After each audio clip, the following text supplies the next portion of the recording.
يا تفضل. من يقرأ؟ اقرأ أنت.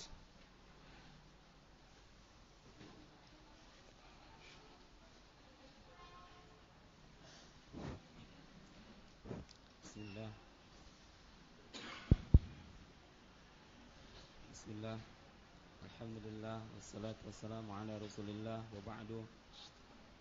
Qala al-musannif rahimahullah, babun wa in ta'ifatani minal mu'minina iktatalu fa aslihu bainahuma fasammahum al-mu'minina. Anil Ahnaf bin Qais qala dhahabtu bisilahi layaliyal fitnah li'ansura hadal rajula. Wa fi riwayatin ibnu ammi Rasulillah sallallahu alaihi wasallam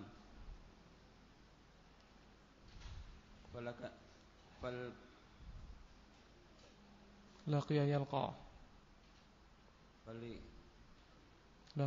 yalqa fi'lu madin minhu laqiya falyakiyani Abu Bakr wa qala aina turidu qultu ansaru hadha ar-rajula qala irji' fa inni sami'tu Rasulullah sallallahu alaihi wasallam yaqul idzal taqal muslimani bisayfihima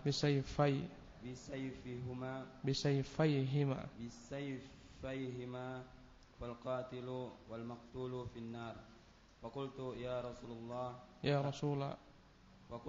Rasulullah hadzal qatil fama balul maqtuli qala innahu kana harisan ala qatli sahibihi. Baik. Bismillahirrahmanirrahim. Alhamdulillahi rabbil alamin. Iyyahu na'budu wa iyyahu nasta'in. Asyhadu an la ilaha illallah wahdahu la syarika lah wa asyhadu anna Muhammadan 'abduhu wa rasuluhu la nabiyya ba'dah. Qala al-Imam al-Bukhari rahimahullah, babun wa in ta'ifatani minal mu'minina qatatalu fa aslihu bainahuma fasammahumul mu'minin.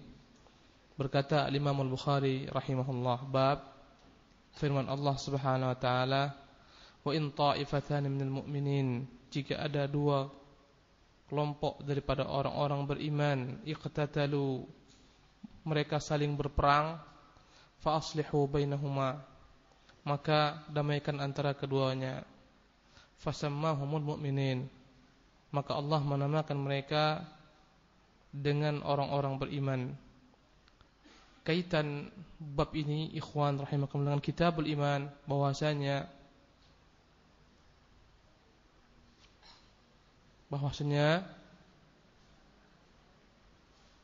iman itu bertingkat-tingkat.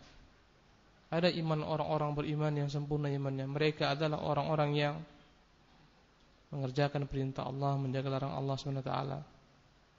Dan di antara larangan Allah adalah larangan untuk membunuh, larangan untuk berperang, larangan untuk membunuh dan berperang. Tetapi ikhwan rahimakumullah, jikalah seorang ternyata melanggar larangan Allah SWT dengan membunuh, apakah kita katakan dia kafir? Jawabannya adalah tidak. Membunuh jika tidak dengan hak, karena membunuh dibagi dua, ada membunuh dengan hak, ada membunuh dengan tidak hak. Membunuh dengan tidak hak tidaklah membuat pelakunya kafir menurut Ahlus Sunnah wal Jamaah. Tidak menghilangkan akar iman. Pembunuh sekalipun dia melaksanakan dosa besar, tapi tidak menghilangkan akar imannya, dan tidak dengannya dia dikafirkan. Ini mazhabnya Ahlus Sunnah wal Jamaah. Adapun membunuh dengan hak, tentu adalah membunuh yang diperintahkan dalam agama, tentunya yang mendapat pahala bagi orang-orang yang melaksanakannya. Berkata Rasulullah SAW, la yahillu damu mri'in muslimin illa bi ihda thalath. Tidak halal darah seorang muslim itu kecuali dengan 3 perkara. Ini dia pembunuhan yang hak. La yahillu damu mri'in muslimin illa bi ihda thalath. Tidaklah halal ditumpahkan darah seorang mukmin illa bi ihdatsal, kecuali dengan satu daripada tiga hal. An-nafsu bin nafsi wal muhsanu zani at-tariku lidinihi al-mufariqul jamaah. Ada tiga sifat, yakni menumpahkan darah dalam agama yang dibenarkan. Berkata Rasulullah SAW, tidaklah halal ditumpahkan darah seorang muslim kecuali karena tiga hal. Yang pertama adalah an-nafsu bin nafs, nyawa dibayar nyawa, qisas.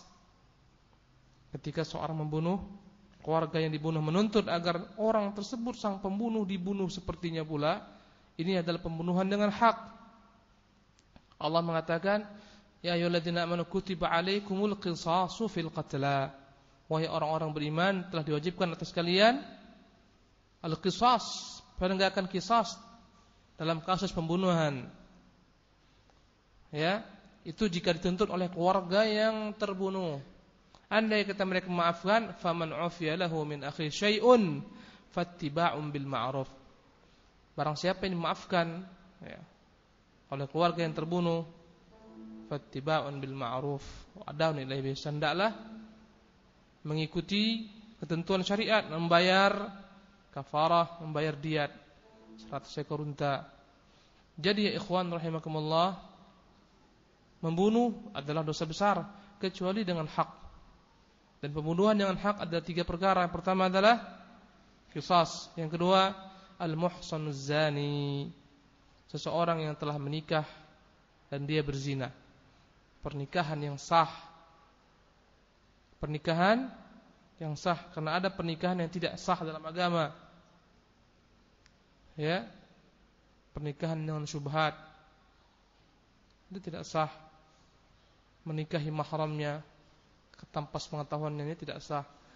Jadi jika ada pernikahan yang sah dengan adanya akad, adanya wali, adanya saksi, adanya mahar, masing-masing mereka tidak terikat dengan hubungan mahram dan seterusnya, bukan nikah-nikah yang terlarang dalam Islam seperti mut'ah, asyighar dan sejenisnya.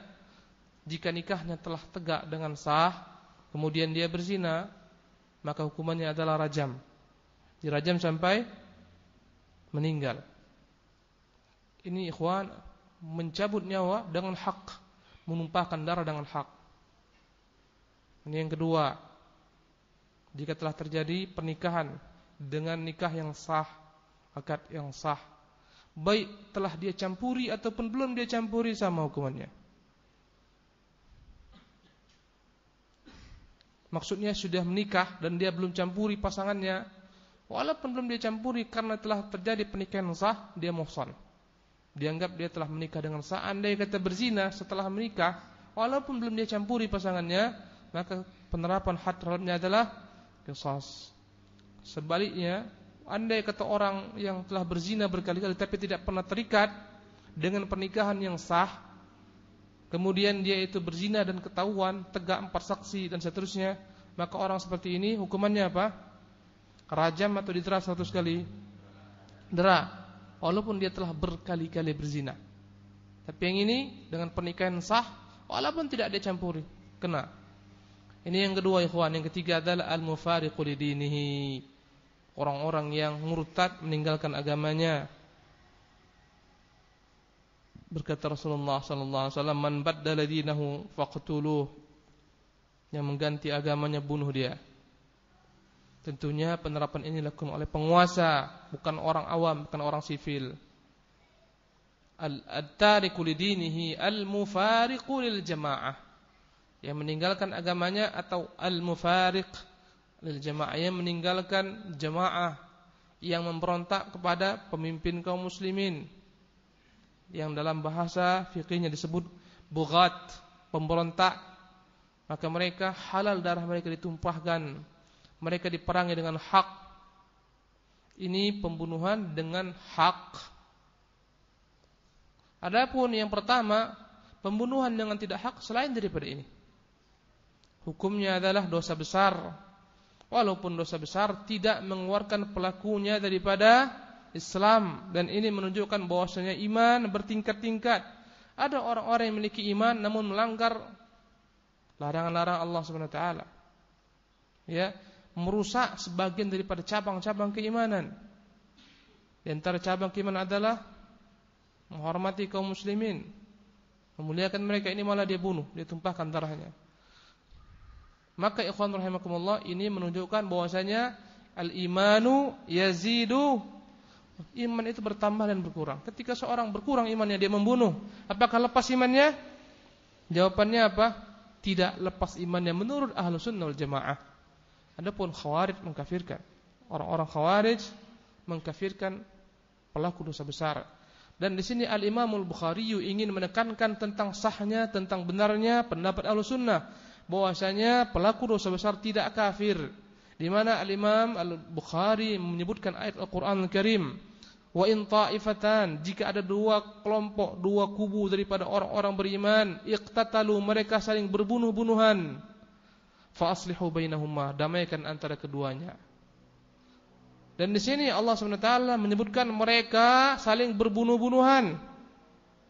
Tapi di sini Allah SWT masih menekatkan pada diri mereka nama iman.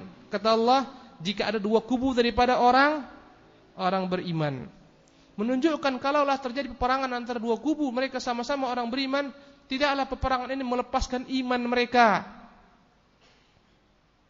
Dengan dalil ayat, wa in ta'ifatani minal mu'minin, jika ada dua kubu daripada orang-orang beriman bertikai, fa aslihu bainahuma, damaikan antara mereka berdua.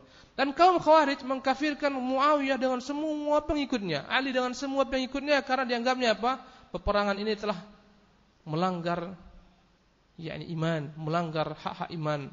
Menurut mereka peperangan ini membatalkan iman, membatalkan akar iman, maka mereka semua kafir menurut kaum Khawarij. Ya, karena itulah kata mereka kepada Ali ketika mereka merontak. Kenapa kena merontak kepada Ali? Dia memerangi orang-orang Muawiyah. Memerangi orang-orang Muawiyah. Tapi dia tidak mengambil harta rampasan perang mereka dan tidak menawan wanita-wanita mereka. Andai kata mereka itu dianggap oleh orang-orang Ali, orang-orang beriman, kenapa mereka diperangi? Andai kata mereka dianggap kafir, kenapa tidak diambil harta rampasan perangnya? Itulah syubhat mereka. Subhanallah.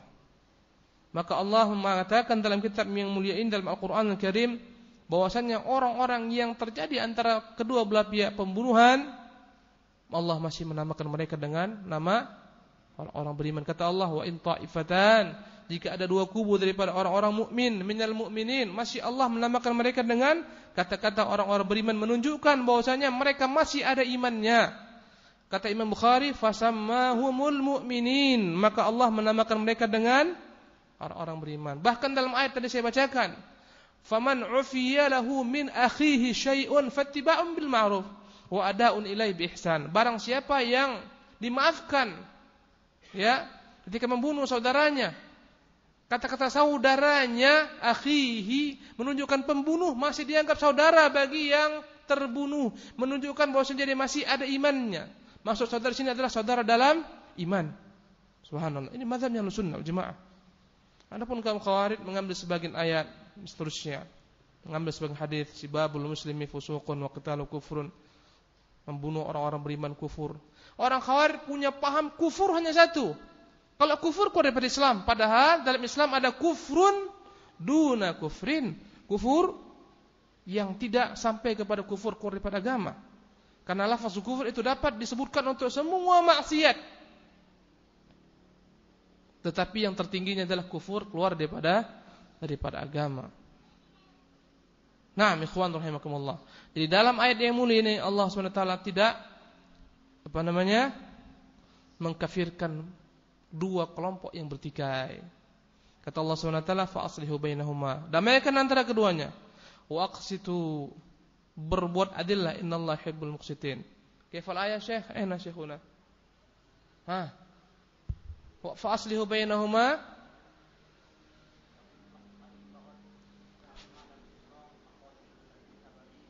fa in fa aslihu bainahuma bil adli, sah? La. Waqsitu innallaha yuhibbul muqsitin. Tsumma fa in baghat ihdahuma. Kata Allah SWT, damaikan antara kedua belah pihak yang bertikai dengan adil, jangan tidak condong kepada yang ini ataupun yang ini, damaikan. Berbuat adillah, sungguhnya Allah mencintai orang-orang yang berbuat adil. Fa in baghat ihdahuma 'ala ukhra, ketika didamaikan enggak mau, tetap membangkang kepada yang lain. Satu kubu ini membangkang kepada yang lain, faqatilu allati tabghi, perangi mereka yang membangkang ini, pemberontak ini perangi, hatta tafi'a ila amrillah, sampai mereka mau tunduk kepada perintah Allah, yakni tunduk kepada pemimpin. Apa perintah Allah? Patuh kepada pemimpin kaum muslimin. Dan ini ayat adalah merupakan dalil bahwasanya para pemberontak yang tidak mau tunduk kepada pemimpin kaum muslimin, dengan semua pengikutnya mereka halal darah mereka ditumpahkan. Subhanallah. Fasammahumul mu'minin, maka Allah menamakan mereka dengan orang-orang beriman. Nah, ini menunjukkan bahwasanya pemberontak sekalipun mereka masih dianggap beriman. Tidak pernah Ali mengkafirkan Muawiyah dengan semua pengikutnya. Bahkan kaum Khawarij yang jelas-jelas betapa salahnya mereka dalam memahami agama, kaum Khawarij yang diperangi Ali sampai mereka terdesak, sampai mereka lari ke negeri Irak, suatu kampung yang bernama Harurah. Harurah, diperangi Ali mereka. Karena itulah mereka disebut Haruriyin, nisbat kepada tempat mereka bersembunyi berlari namanya Harurah. Diperangi Ali, tapi Ali radhiyallahu ta'ala tidak pernah mengambil daripada mereka harta rampasan perang dan tidak menawan wanita-wanita mereka. Dan Ali baru memerangi mereka ketika mereka melampaui batas, mereka bunuh salah seorang sahabat Rasulullah SAW. Abdullah bin Irid dia bunuh, mereka bunuh. Istrinya dia bunuh, perut istrinya mereka koyak, janinnya dikeluarkan, semua dibunuh. Setelah itu baru Ali perangi mereka. Allahumma musta'an. Baru mereka diperangi, baru mereka terdesak, baru mereka hancur. Namun tidak habis, mereka masih tersebar. Dan sampai saat ini, sampai hari kiamat, mereka akan terus-menerus mengeluarkan keturunan yang berganti-ganti namanya. Ya, di Mesir namanya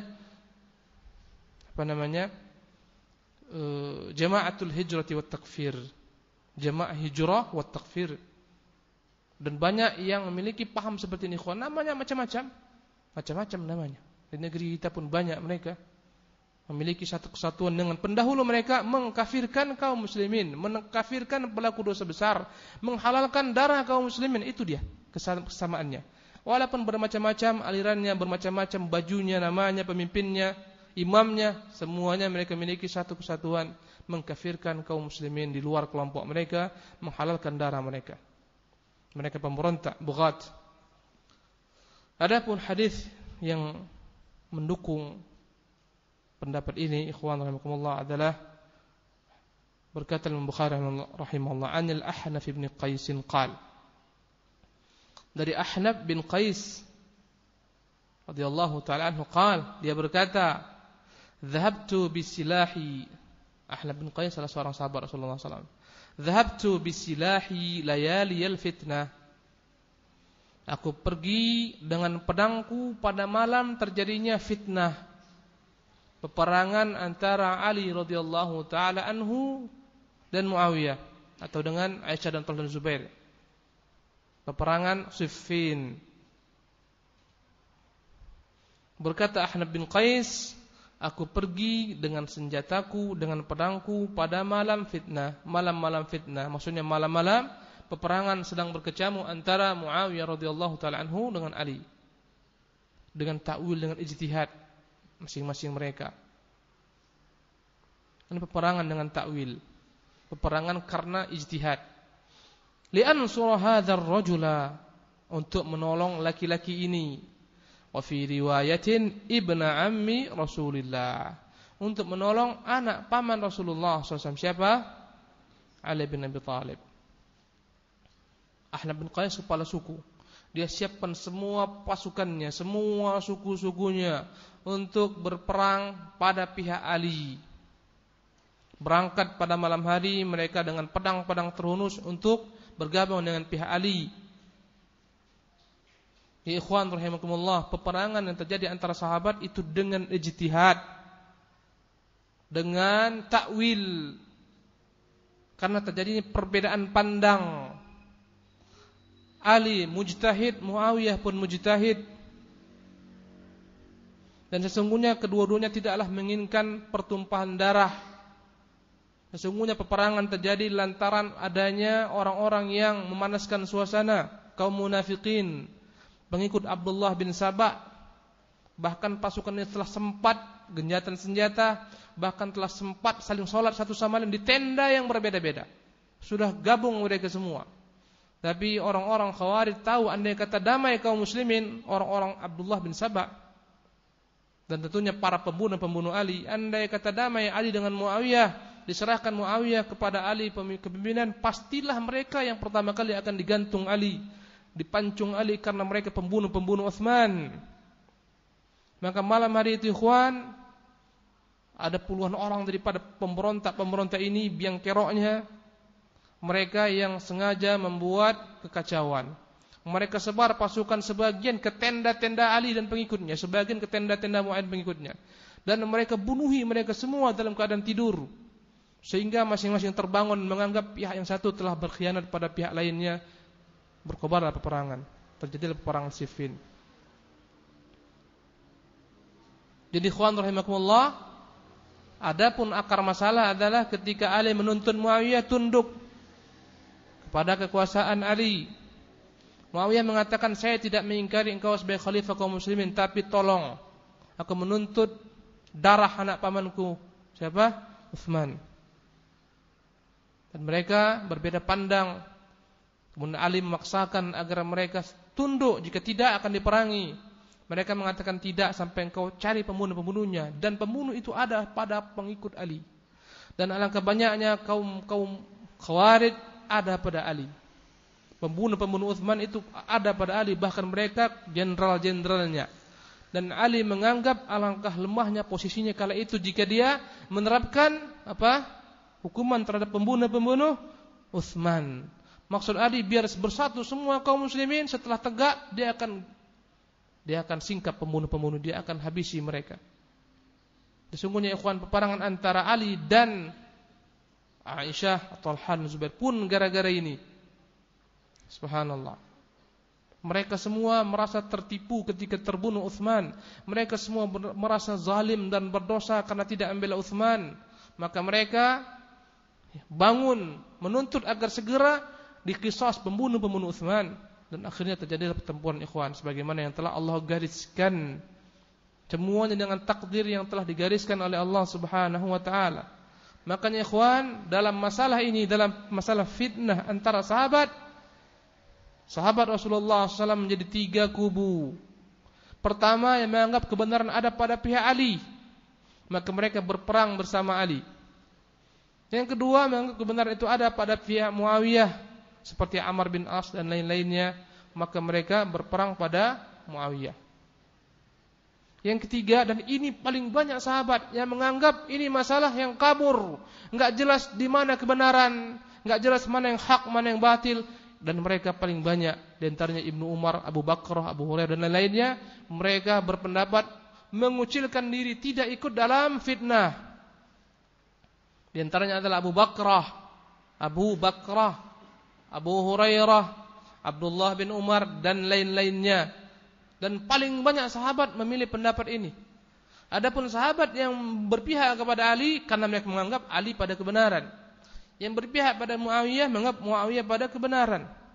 Dan yang paling banyak adalah yang mana? Mengasingkan diri daripada fitnah. Subhanallah.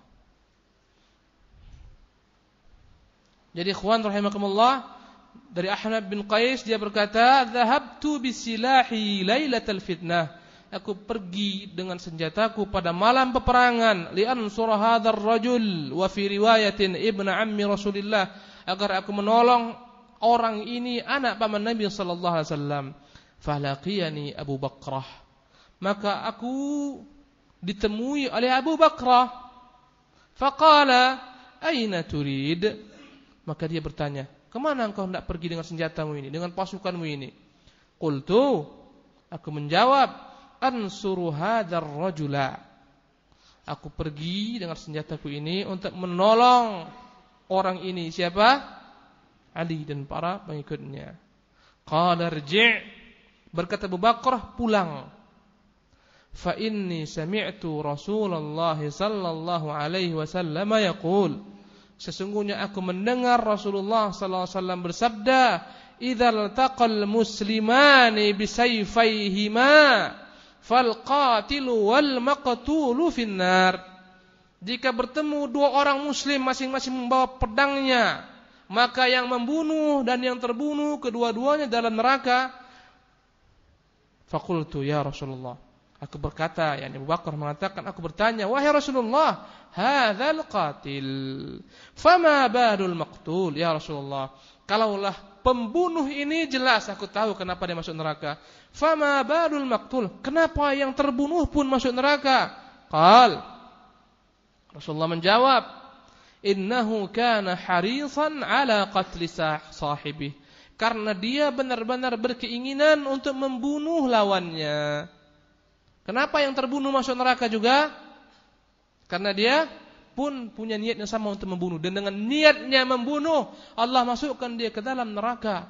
Dan ikhwan, hadis ini ancaman terhadap pembunuhan bi ghairi ta'wil, pembunuhan tanpa ada sebab alasan yang syar'i. Ini dia hukumannya. Pembunuhan dengan tanpa ada uzur syar'i. Ini pembunuhan yang pertama atau yang kedua tadi yang kita bagi? Pertama atau kedua? Yang pertama. Kedua-duanya, baik yang membunuh dan baik yang terbunuh, sama-sama finnar, dalam neraka. Adapun seorang yang terbunuh lantaran membela hartanya, membela dirinya, membela keluarganya, dia fisabilillah. Sabda Rasulullah, man qutila duna nafsihi fahuwa syahid, atau kama qala. Barang siapa yang terbunuh karena membela dirinya, maka dia syahid. Man qutila duna malihi fahuwa syahid. Yang terbunuh karena membela hartanya, dia syahid. Yang terbunuh karena membela keluarganya, dia syahid. Ya. Jadi ikhwan rahimakumullah, hadis yang mulia ini, pembunuh dan yang dibunuh masing-masing dalam neraka dalam pembunuhan bi ghairi ta'wilin syar'i, karena tidak ada alasan syar'i. Baik, bagaimana peperangan yang terjadi antara Muawiyah dan Ali? Apakah masuk ke dalam pembunuhan yang pertama atau yang kedua? Yang kedua, dengan takwil. Kenapa di sini Abu Bakrah menyatakan hadis ini terhadap yang terjadi antara kedua sahabat? Kenapa Abu Bakrah mengatakan hadis ini? Yang membunuh, yang terbunuh, kedua-duanya dalam neraka. Karena Abu Bakar menganggap pembunuhan yang terjadi antara mereka ini adalah pembunuhan bi ghairi ta'wil, atau pembunuhan yang kabur, enggak jelas mana yang hak mana yang batil. Karena itu lebih baik dihindari daripada engkau termasuk ke dalam hadis ini, wahai Al-Ahnaf bin Qais, dengan semua sukumu, daripada engkau termasuk ke dalam golongan hadis ini, karena kita enggak tahu mana kebenaran, mana yang benar, apakah pada pihak A ataupun A atau B. Lebih baik engkau menghindar daripada engkau masuk ke dalam hadis ini, pembunuh dan terbunuh masuk neraka. Dan ini adalah pandangan Abu Bakrah dan sebagian besar sahabat yang menghindari fitnah. Ya. Jadi jangan dikatakan bahwasanya pembunuhan terjadi antara Muawiyah dan Ali ini pembunuhan bi ghairi ta'wil, tapi dengan takwil, dengan ijtihad. Maka sikap kita Ahlussunnah sepanjang zaman, kita menutup lisan kita, tidak menggunjing, menjelek-jelekkan satu daripada dua sahabat yang yang terjerumus dalam peperangan. Tidak kita cela Muawiyah, tidak pula Ali, tidak pula Talhah, tidak pula Zubair, tidak pula Aisyah. Kita katakan Allah Subhanahu wa taala telah menahan tangan kita untuk tidak menumpahkan darah mereka, maka hendaklah kita tahan lisan kita untuk tidak mencela mereka. Dan inilah dia yang dikatakan Imam Zahabi rahimahullah taala. Ya. Untuk melihatlah sebagian orang mencela ini, mencela sana. Habis Muawiyah dicela, habis Muawiyah dikafirkan. Wa iyadzan billah. Adapun wajhu syahid dalam hadis yang mulia ini adalah ungkapan Nabi, idzal taqal muslimani, jika berjumpa dua orang muslim bisayfaihima, dengan kedua pedangnya, fal qatilu wal maqtul finnar, yang membunuh, yang terbunuh di neraka. Walaupun mereka bertempur dengan tanpa takwil, dan mereka berperang dan mereka saling berbunuh-bunuhan, walaupun kedua-duanya diancam dengan neraka, tapi kedua-duanya masih dikatakan muslim. apa? Muslim. Ini menunjukkan haknya mazhab ahli sunnah. Pelaku dosa besar, sebesar apapun selain syirik, dia tidak menggugurkan keimanannya, tidak membatalkan akar imannya. Jadi ini dia ikhwan wajhul syahid. Imam Bukhari menjelaskan kepada kita bahwasanya batalnya mazhab al-Khawarij yang mengkafirkan pelaku dosa besar. Dan kaitan hadis ini dengan kitabul iman. Apa kaitannya kira-kira? Siapa yang mau bicara? Apa kaitan hadis ini dengan kitabul iman? Bagaimana kita kaitkan hadis ini dengan kitab iman? Siapa yang mau bicara? Ayo. Siapa yang mau tidur? Siapa yang mau ngomong? Disuruh ngomong-ngomong lah. Siapa yang bisa insyaallah mengkaitkan antara hadis ini dengan kitabul iman? Apa kaitannya? Apa kaitannya dengan kitabul iman? Siapa yang mau? Tafadhal. Ayo. Kaum muslimin. Jamaah. Ayo. Mana antum ini? Tafadhal. Kalau enggak jalan kita ini, berhenti di sini aja. Mumtaz. Ini menunjukkan iman itu bertingkat-tingkat. Jamil. Dari mana antum ambil? Nah, ini yang penting sekarang. Dari mana antum ambil kesimpulan iman itu bertingkat-tingkat dari hadis yang mulia ini?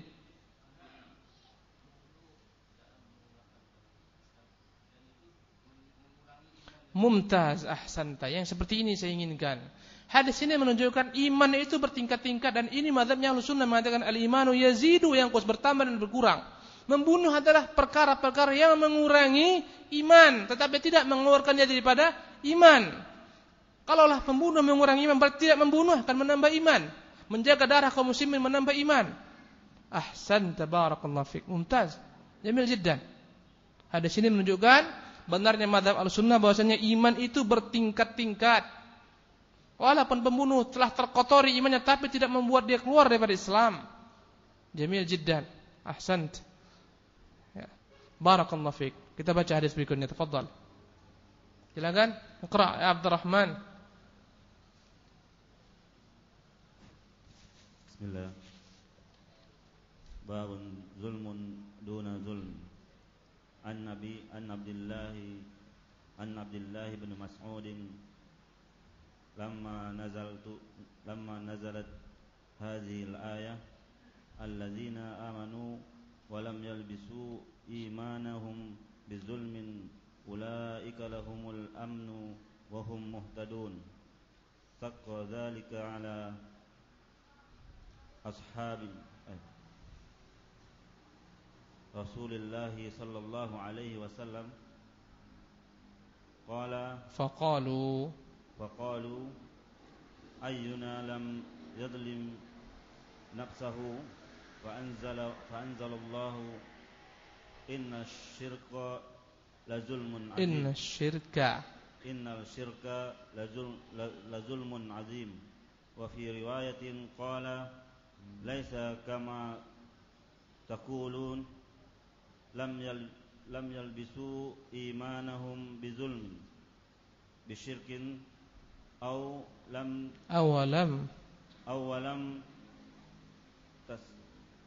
تسمعوا إلى قول لقمان لابنه يا بني لا تشرك بالله. أحسنت جزاك الله حرصا. عن عبد الله بن مسعود باب ظلم duna zulmin. Berkata al-Imam al-Bukhari, bab kezaliman di bawah kezaliman. Subhanallah. Zulmun duna zulmin, kufrun duna kufrin. Bab kezaliman di bawah kezaliman. Ya ikhwan rahimakumullah, kezaliman itu bertingkat-tingkat. Kezaliman bertingkat-tingkat. Ada kezaliman-kezaliman yang tidak mengeluarkan pelakunya daripada Islam. Ada kezaliman yang membuat pelakunya keluar daripada Islam. Itulah dia syirik kepada Allah Subhanahu wa ta'ala. Dan Al-Imam Al-Bukhari membuat bab ini menyatakan kepada kaum mukminin ahlu sunnah, benar mazhab kalian bahwasanya kezaliman itu banyak jenis-jenisnya, bertingkat-tingkat. Ada yang membuat pelakunya kufur, ada yang tidak membuat pelakunya kufur. Walaupun dibuat dengan kezaliman tapi tidak menghilangkan iman mereka, tidak membuat mereka kafir, keluar daripada Islam. Berbeda dengan kalian kaum Khawarij yang mengkafirkan semua pelaku kezaliman. Itu dia bab ini, ikhwan. Zulmun duna zulmin. Kezaliman di bawah kezaliman. Maka Al-Imam Al-Bukhari mendatangkan dalil. Dan ikhwan rahimakumullah, setelah dia sebutkan bab, dia datangkan dalilnya. Dan inilah ikhwan ciri-ciri ahlu sunnah. Ngomong pakai dalil, bicara pakai dalil. Berbeda dengan ahlul bid'ah yang ngomong enggak pakai dalil. Kalaupun pakai dalil, dalilnya yang mustabihat, yang remang-remang. Ya, tidak yang khusus, mengambil dalil yang mujmal, meninggalkan yang muqayyad. Itu ciri-ciri al-bid'ah. Mengambil yang mutasyabih, meninggalkan yang muhkam.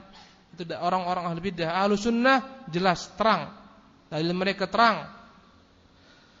An Abdullah bin Mas'udin, dari Abdullah bin Mas'ud, lamma nazalat hadhil ayah, ketika turun ayat ini, alladzina amanu wa lam yalbisu imanahum bidzulmin ulaika lahumul amnu wa hum muhtadun. Dan adapun orang-orang yang beriman dan tidak campur adukkan imannya dengan kezaliman, mereka itulah orang-orang yang mendapatkan keamanan dan mereka lah yang mendapat petunjuk. Orang-orang yang beriman dan tidak mencampur adukkan imannya dengan kezaliman, mereka itulah orang-orang yang mendapat jaminan keselamatan, keamanan, dan mereka lah yang mendapat petunjuk. Syaqqa dzalika ala ashabi Rasulillah. Begitu beratnya ayat ini bagi sahabat-sahabat Rasulullah. Kenapa berat bagi mereka, ikhwan? Karena mereka menganggap makna kezaliman di sini segala macam bentuk jenis-jenis kezaliman, semua cabang-cabangnya. Mereka begitu berat menerima ayat ini. Yang beriman dan tidak campur adukkan imannya dengan kezaliman, mereka lah yang dapat jaminan keselamatan dan mendapat petunjuk. Kenapa berat, ikhwan? Karena mereka pahami secara umum bahwasanya ini semua kezaliman sulit kita lepas daripadanya. Namanya kezaliman, ikhwan, kezaliman lisan, kezaliman tangan, kezaliman mata.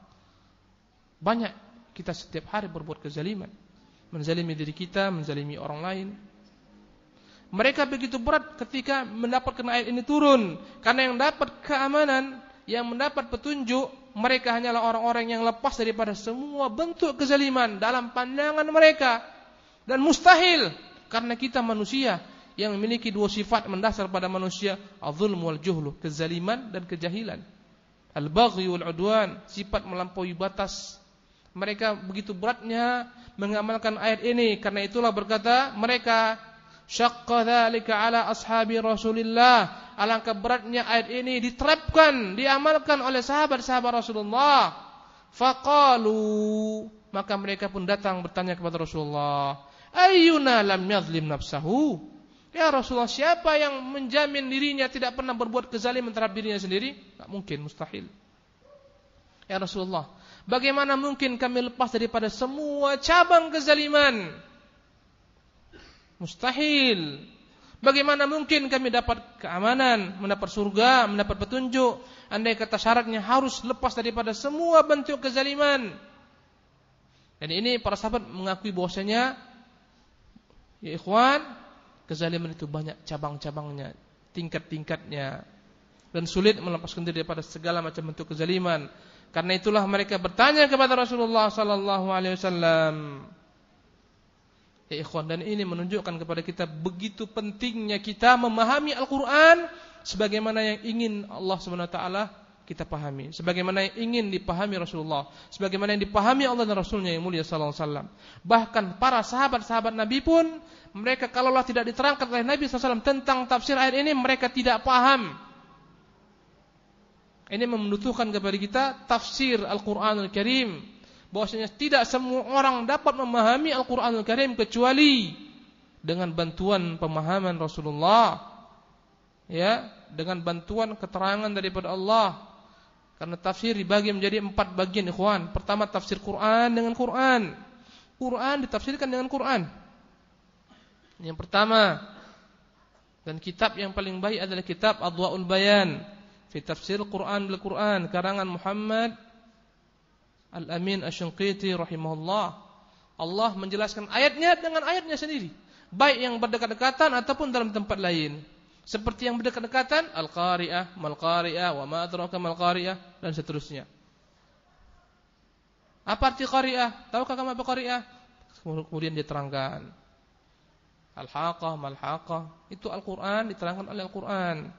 Ya, An-Najmu Tsaqib, Was-Sama'i Wat-Tariq, wa ma adraka Mat-Tariq. An-Najmu Tsaqib. Apa itu Tariq?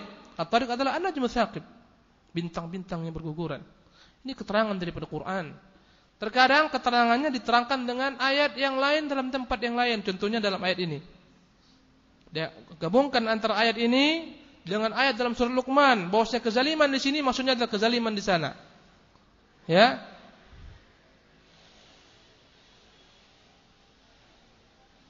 Ini surah Al-An'am, nama Syekh.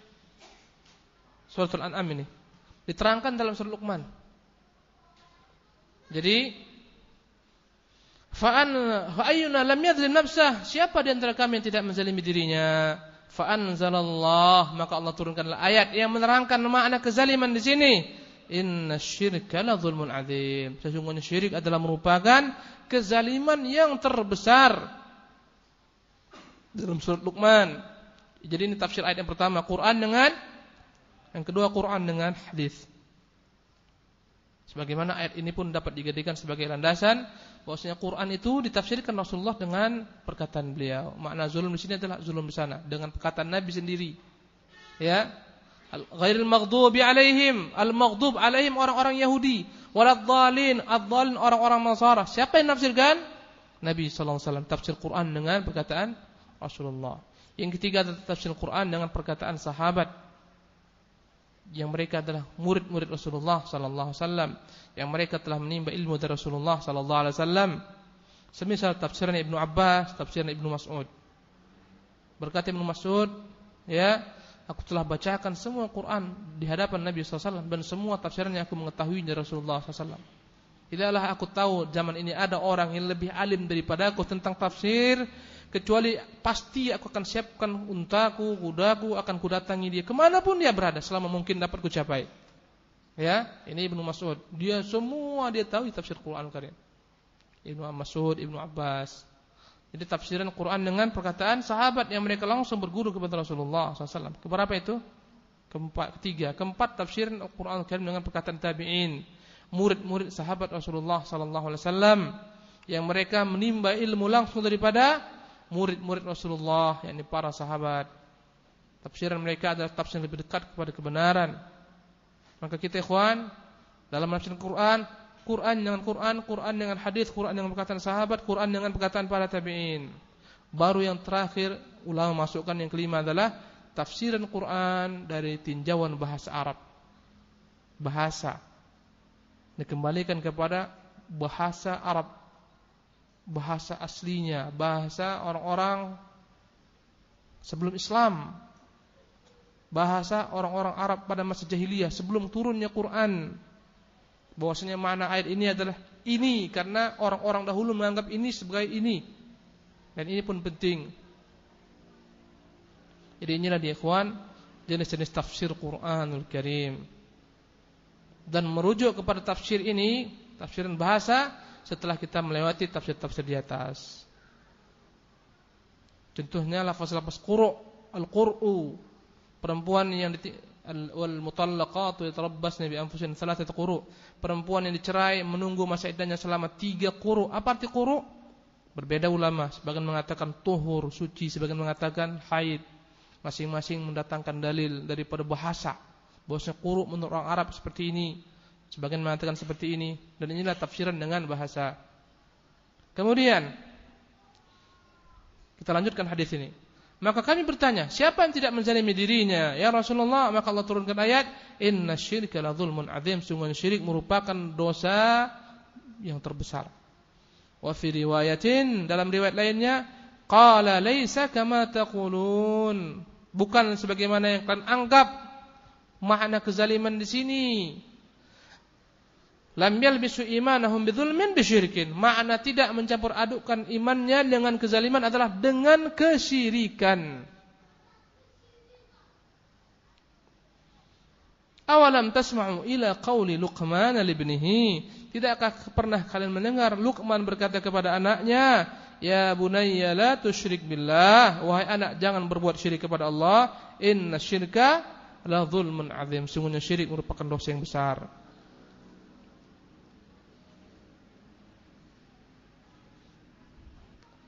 Tayyib, siapa yang bisa menghubungkan antara bab ini dengan Kitabul Iman? Silahkan. Fadhal. Apa kaitannya bab ini dengan Kitabul Iman? Maksudnya apa ini? Maksud Bukhari mendatangkan hadis-hadis ini. Gimana menggabungkannya? Bagaimana menghubungkannya? Jangan-jangan enggak pas ini dalam Kitabul Iman. Antum pindahkan dalam kitab lain tentunya. Apa kira-kira kaitannya? Ayo. Fadhalu. Enggak pulang-pulang ke sini sampai siang nanti. Kalau enggak antum jawab dengan benar. Tafadhal Pak Sofyan, barakallahu fiik.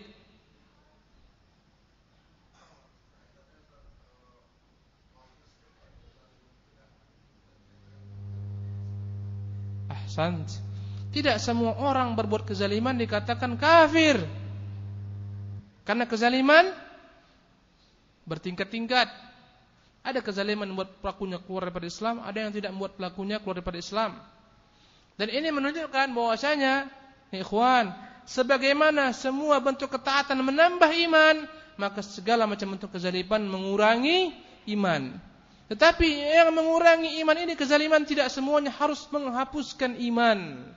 Tidak semua kezaliman menghapuskan iman, tapi jelas dia mengurangi iman. Dan ini menunjukkan sahnya mazhab Ahlussunnah bahwasanya iman bertambah dan iman berkurang. Berkurang dengan kezaliman, bertambah dengan semua ketaatan. Ya, jika orang berbuat kezaliman kurang imannya. Berkurang. Boleh jadi sampai suatu ketika sampai ke akar-akar imannya pun tercabut, wa'iyadzan billah. Karena kekufuran, ikhwan, tidak secara sekaligus, dia bertingkat-tingkat kekufuran. Parah. Maksiat pun bertingkat-tingkat. Dari yang ringan naik kepada yang berat sampai kufur, wa'iyadzan billah. Tujuan syaitan terakhir adalah membuat orang menjadi kafir. Dan jalan ke sini, ikhwan, dia akan lewati dengan jalan yang pelan. Subhanallah. Tengoklah kisah Barsisa yang disebut Ibnu Katsir dalam tafsirnya, bagaimana syaitan berhasil menggoda Barsisa sampai kufur, keluar daripada agamanya dengan maksiat, ya, dengan minum khamar. Dianggan seorang pendeta, ya, yang disebutkan oleh Ibnu Katsir ketika menjelaskan ayat kamathalis syaitani idz qala lil insani kfur, sebagaimana syaitan ketika berkata kepada manusia kufurlah.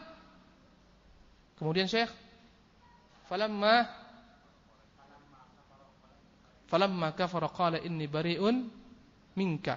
Ketika dia kafir, dia katakan aku lepas daripada dirimu. Aku berlepas diri daripada kafiranmu. Di bawah ayat ini disebutkan kisah Bani Israil yang paling taat beribadah, namanya Barsisa. Ya, dan ini adalah cerita daripada Israiliyat. Jika tidak menentang Al-Qur'an dan Sunnah, boleh diceritakan dan maknanya benar. Ya, syaitan berupaya menggodanya, memasang strategi yang bertahun-tahun dia pikirkan gimana. Enggak mempan apapun juga, perempuan enggak mempan, minuman keras enggak mempan. Apalagi disuruh syirik enggak mempan. Subhanallah. Haula wala quwata illa billah. Maka datanglah syaitan iblis wa'iyadzan billah dalam bentuk seorang ahli ibadah yang dia numpang di rumah Barsisa dan dia beribadah lebih taat daripada Barsisa. Mengalahkan Barsisa.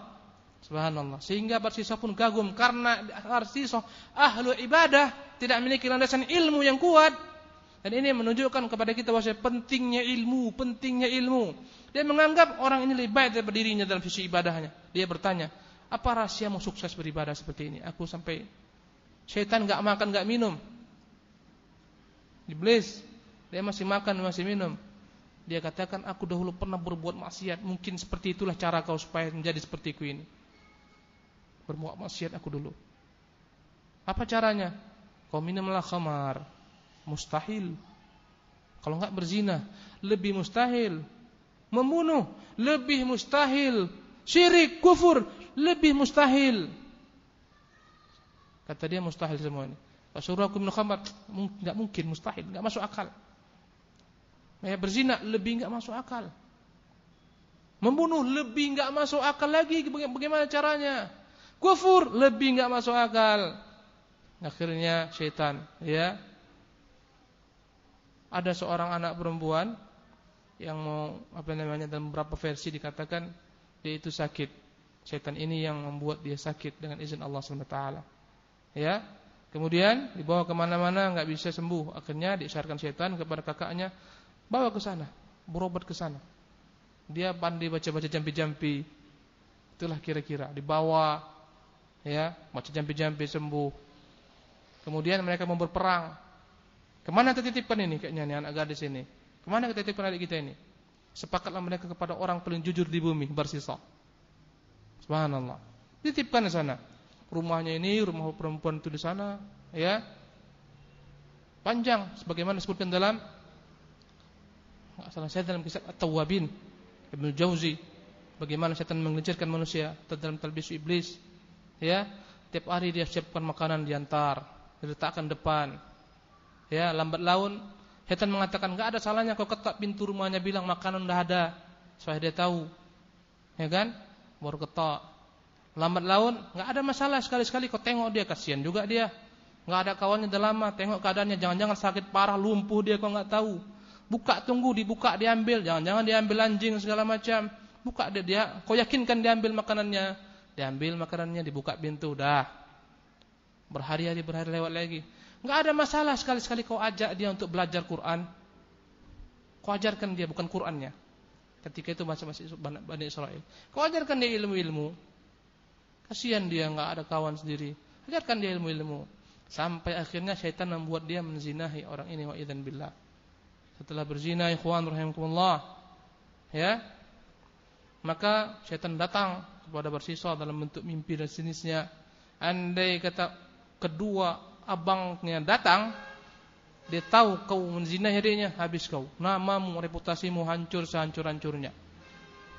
Andai kata dia lapor, ajab. Sampai akhirnya hamil, sampai akhirnya melahirkan. Jadi bagaimana? Kau bunuh mereka. Dibunuh, wa'iyadzan billah. Dibunuh, kedua-duanya dibunuh, kemudian ditimbun, diletakkan di tempat tertentu di karangan rumahnya. Ya, datang setan kepada abang-abangnya dalam bentuk mimpi, adik kalian dibunuh. Mereka pun seketika kaget, mereka datang bertanya, mana adik kami? Oh, dia sakit, begini, kasihan, akhirnya dia meninggal, kukuburkan. Tentang setan dalam bentuk mimpi, dia berdusta, dia bunuh. Tengok ada jasad anaknya. Tunjukkan setan tempatnya di sini. Mereka datang, mereka bongkar, benar. Subhanallah. Maka mereka ngadukan ini orang yang akan dieksekusi mati. Ya, dibawa ke tiang gantungan mau digantung. Kemudian datanglah setan kepada Barsisa. Kamu tahu sesungguhnya semua ini skenario aku yang buat. Sekarang waktunya terakhir. Kalau kamu mau aku bantu, aku selamatkan kau daripada tiang gantungan ini. Anggap aku sebagai Tuhanmu, tundukkan kepalamu. Katakan aku Tuhanmu, engkau akan kuselamatkan. Dia pun akhirnya kafir, kemudian digantung. Turunlah ayat ini. Jadi ikhwan, dari maksiat kepada kekufuran. Maka kita jangan menyepelekan dosa, ala kecil. Dari yang kecil inilah akan menjerumuskan kita kepada yang besar, kepada besar sampai akhirnya kita keluar daripada Islam. Bid'ah itu dosa besar. Yang bermula daripada bid'ah kecil. Lihatlah kaum Khawarij yang mereka memerangi Ali, asalnya adalah mereka yang berzikir berjamaah. Dari kecil zikir berjamaah diingkari oleh Ibnu Mas'ud, mereka bubar, kemudian lambat laun mereka menjadi pembunuh Ali yang menyerang Ali. Subhanallah.